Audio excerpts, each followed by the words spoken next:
We have patch 26.5 preview, ranked US test. We ended up getting delayed and the new plan is to deploy around 6 p.m. EST, PST tomorrow, roughly 2 to 3 a.m. US. There will be a 5 to 10 minute of rank downtime. First stand on 26.5. We made a significant number of changes on 26.4 and so 26.5 is a more conservative set of changes to ensure a good pro meta for first stand.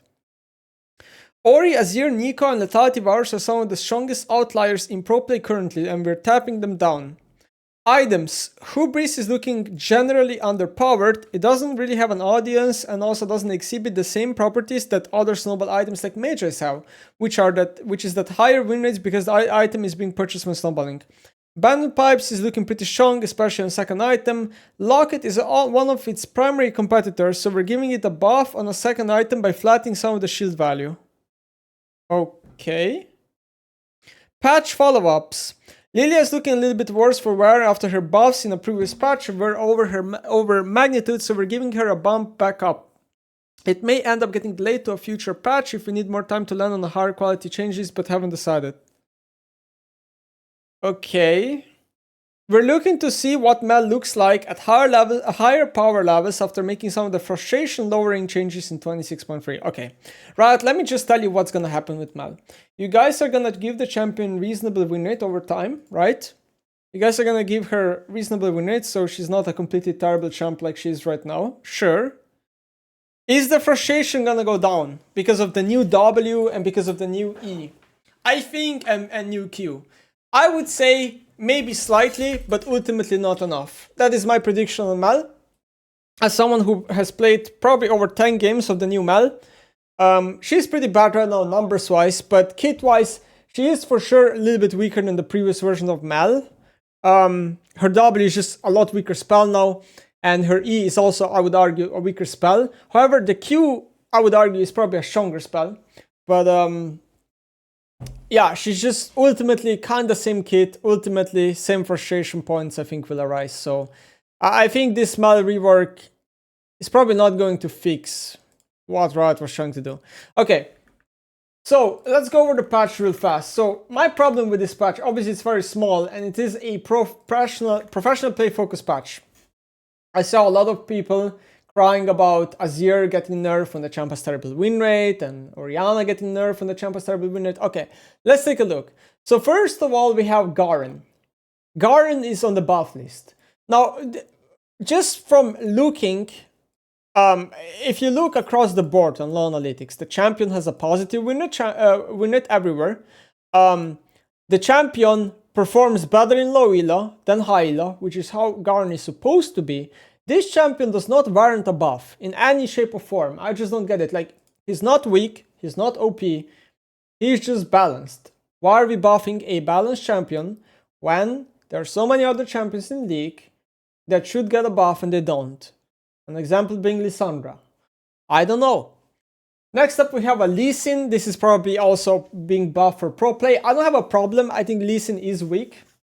I think the change that Riot did some time ago, let me actually show you which change. I think this change right here, they did a change right... I think it was this change right here, where they tried to buff Lee for Worlds, and basically what they did was they made his Q do more damage early, but scale worse. Was just a horrible, and then in return they nerfed his armor growth. I think this was a horrible decision. I do think this was a nerf than a buff, even though Riot was trying to say, oh, we're buffing him for Worlds, we are nerfing him for Worlds. His win rate is not that good right now. He does deserve a small buff for sure, so I don't have a problem. Lilia, also slightly on the weak side. She's not as strong as Garen, so like Lilia does need a buff more so than Garen does. Then we have Mal buff, which I think is deserved. As much as people hate Mal, she does need kind of a buff. She's just bad right now. And then we have a Nocturne and a Volibear. So Nocturne, definitely, he's not negative win rate, but he's barely over 50%. Now in the past, like looking at last year, Nocturne was constantly sitting between 51 to 52. I think Riot wants Nocturne to be a little bit higher winner than 50 overall. He's also very popular, low MMR champion, so I kind of get why Riot is buffing him. Volibear also received a lot of changes. They did nerf him very recently. They increased the E cooldown. They did a lot of jungle clear nerfs. Volibear honestly also suffers a little bit from Dusk and Dawn. There's a lot of champions right now in League where they just suffer from the fact that they are getting nerfed because Riot doesn't want to do anything about Dusk and Dawn. It's just very bizarre. Okay, champ nerfs Kha'Zix. So Kha'Zix's been doing really well, one of the best lethality junglers in the game. The problem with Kha'Zix is that the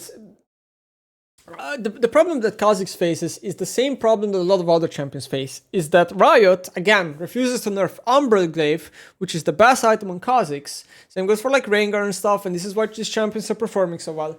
I think they should really just nerf Umbral a little bit. I don't know, it's just weird to me, but okay, Kha'Zix probably needs a little bit of a nerf, I get it. Nico, this is a pro play focused nerf. It's probably going to be support focused nerf on Nico.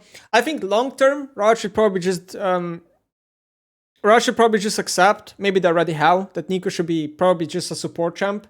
Her primary role should slowly maybe transition into support, because I think the kit simply doesn't have enough going on for it to be a mid laner. I know she's like originally designed to be a mid laner, but this is just a very like obvious case where the champion just fits the support role naturally so much more, mainly due to passive, and just because she's mostly a utility champion, and utility champions do not feel good on mid lane, aka why a lot of other mid laners that are utility based are pushed more into bot lane. And yeah. Okay. We have a Varus nerf. So Varus is one of the champions that I truly don't think is actually good, but it is obviously a pro play favorite, so I get why they're nerfing him.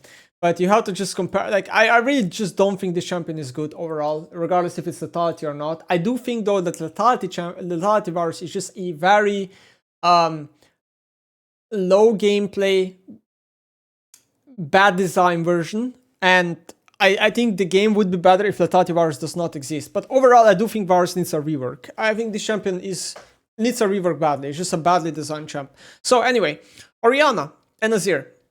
A lot of people crying about Orianna and Azir. Where's my win rate? Like, Azir right now, Emerald Plus, 44% win rate this patch. Now, obviously, if you look in last patch, also 44%. Yeah, it's not a good look.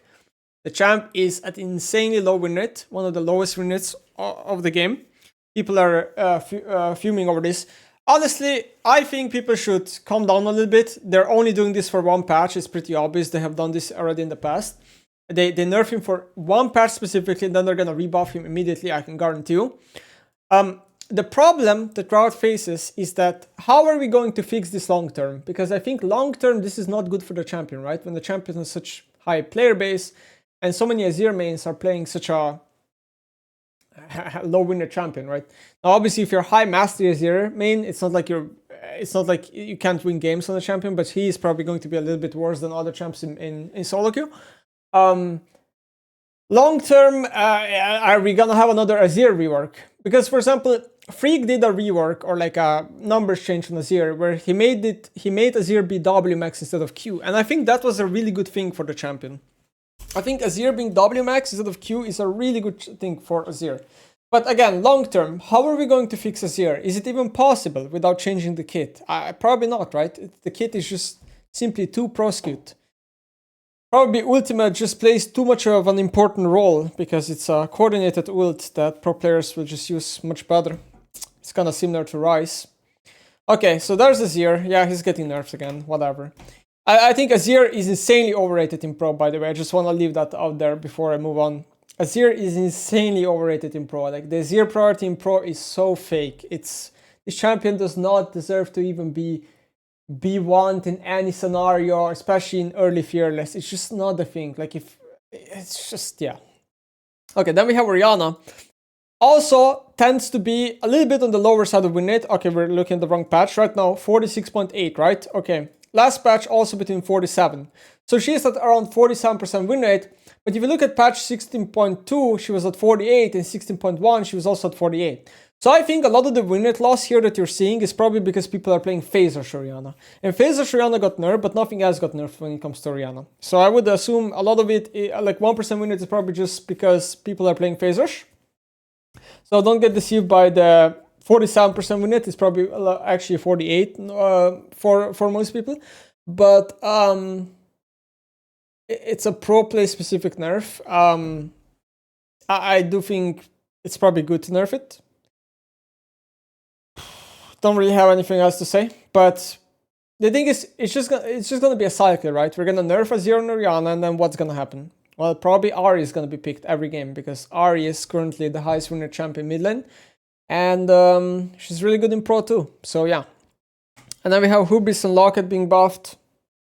Overall, the patch is kind of nothing burger. We're gonna wait for the numbers tomorrow, but not looking hopeful. I think it's